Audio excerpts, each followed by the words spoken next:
লোকটাকে চেনেন? এই লোকটা ভোটে দাঁড়িয়েছে, না তো, চেনেন না? না।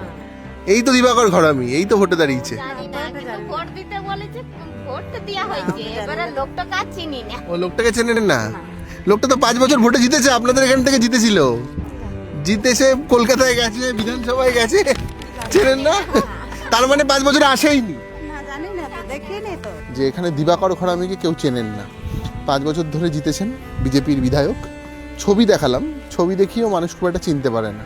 বাড়িটা আজ ফরেস্টাররা প্রায় 4 বছর আমার আটকায় অবজেকশনে আটকায় রাখিছে। আর সিপিএমের আমলে পাট্টাটা দান করেছিল আমরা এরকম গরিব মানুষ বলে। মেয়েরা রাতে বেরোতে পারে এখানে? এখানে কি করতে যাবো আমরা মেয়েরা? বাবা যাবার দৌ নাই গো একটুকু না। আমাদের এই ধারে মোটামুটি 150 ভোটার এখন একজনের চাকরি নেই। একজনের চাকরি না। তো এই মোটামুটি চিত্র বাঁকুড়ার এই প্রত্যন্ত অঞ্চলগুলো।